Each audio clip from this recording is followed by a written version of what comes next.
Assalamualaikum warahmatullahi wabarakatuh. Saya Nova Dimarantika NPM 1911060388. Saya dari kelas F semester 4 jurusan Pendidikan Biologi. Di sini saya akan menjelaskan tentang etika lingkungan. Semoga info yang saya berikan dapat bermanfaat bagi kalian semua. Mari kita simak videonya. Baiklah, di sini saya akan menjelaskan yang pertama, etika. Apa itu etika? Etika merupakan adat istiadat atau kebiasaan yang ada pada masyarakat. Etika ini merupakan petunjuk, orientasi, arah untuk manusia agar bisa menjalankan kehidupannya dengan lebih baik.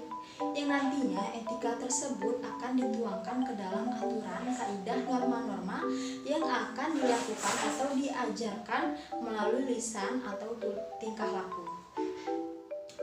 Singkatnya, etika itu adalah sebuah norma yang digunakan untuk mengatur kehidupan manusia agar dapat mengetahui sesuatu yang baik ataupun yang buruk. Yang nantinya etika ini akan dilakukan secara terus-menerus di dalam kehidupan, kemudian akan menjadi suatu kebiasaan. Salah satu contoh dalam beretika yaitu misalkan jika kita bertemu dengan orang yang lebih tua seperti guru, dosen, ataupun orang tua, kita pasti akan melakukan suatu hormat dengan cara mencium tangannya ataupun menyapa. Nah, itu merupakan salah satu etika ataupun kebiasaan orang zaman dahulu yang masih dilakukan hingga saat ini. Kemudian, apa itu lingkungan? Lingkungan adalah segala sesuatu yang ada pada kehidupan manusia yang mempengaruhi keberlangsungan hidup dan kesejahteraan hidup manusia dan makhluk hidup lainnya. Lingkungan ini sangat penting bagi manusia. Kenapa? Karena lingkungan ini merupakan penunjang keberlangsungan hidup manusia. Hubungan manusia dengan lingkungan ini sangat berkaitan. Karena manusia memanfaatkan sumber daya alam dari lingkungan alam. Nah, apabila sumber daya alam lingkungan ini habis atau rusak, maka kesejahteraan manusia juga akan terganggu. Jadi, dapat disimpulkan etika lingkungan merupakan suatu disiplin cara mengenai hubungan moral antara manusia dengan lingkungan alam. Kemudian, di dalam etika lingkungan ini terdapat 3 teori. Yang pertama ada antroposentrisme. Teori antroposentrisme ini mengatakan manusia dianggap sebagai pusat dari sistem alam semesta. Jadi, manusia dengan kepentingannya itu yang paling menentukan tatanan ekosistem suatu lingkungan. Lalu yang kedua ada biosentrisme. Biosentrisme adalah teori lingkungan yang menyatakan bahwa setiap makhluk hidup mempunyai nilai yang berharga pada dirinya sendiri.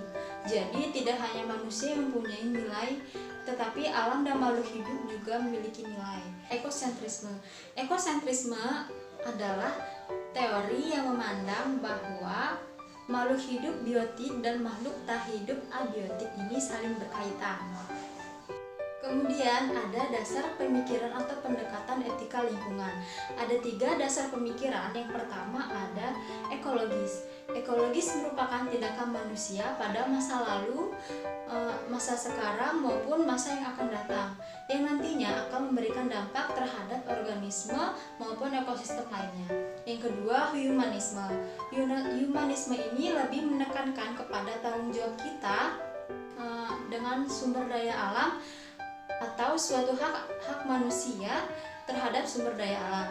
Yang ketiga, teologis. Teologis ini merupakan dasar dari 2 pemikiran, ekologis dan humanisme. Jadi, isinya itu tentang bagaimana sih lingkungan itu diciptakan, lalu bagaimana seharusnya kita dalam berinteraksi dengan alam, lalu apa sih fungsinya manusia ini di bumi. Nah, itu semua ada di dalam pemikiran teologis. Lalu ada prinsip etika lingkungan. Sebenarnya prinsip etika lingkungan itu ada banyak. Namun di sini saya akan menyebutkan beberapa contoh. Yang pertama, prinsip sikap hormat terhadap alam. Yang kedua, prinsip tanggung jawab. Yang ketiga, prinsip solidaritas. Yang keempat, prinsip kasih sayang dan kepedulian. Lalu yang kelima, prinsip hidup sederhana dan selaras dengan alam. Lalu, penerapan etika lingkungan. Etika lingkungan ini sebenarnya bisa diterapkan di mana saja, misalkan di dalam kekeluargaan, di dalam sekolah, masyarakat, dan yang lain. Nah, tapi yang paling penting adalah di dalam kekeluargaan, karena orang tua merupakan suatu guru pertama dalam mendidik anaknya untuk bisa mengajarkan anak-anak bersikap yang lebih baik dengan lingkungan alam. Contohnya seperti mengajarkan menanam pohon, menyiram tanaman, dan tidak membuang sampah sembarangan. Nah, terus jika di suatu sekolah diadakannya tempat pembuangan sampah yang dibedakan antara organik dan anorganik.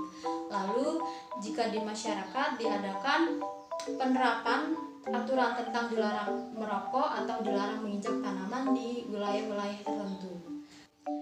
Jadi, penerapan etika lingkungan ini harus selalu terjaga dan selalu diterapkan di mana saja dan kapan saja, karena siapa lagi yang akan menjaga lingkungan kita kecuali diri kita sendiri. Maka dari itu, marilah kita menjaga etika kita terhadap lingkungan supaya menjadi lingkungan yang indah. Baiklah, sekian materi yang dapat saya sampaikan. Semoga materi ini dapat memberi manfaat kepada teman-teman yang menonton. Apabila saya ada kesalahan pengucapan kata, saya mohon maaf. Terima kasih. Wassalamualaikum warahmatullahi wabarakatuh.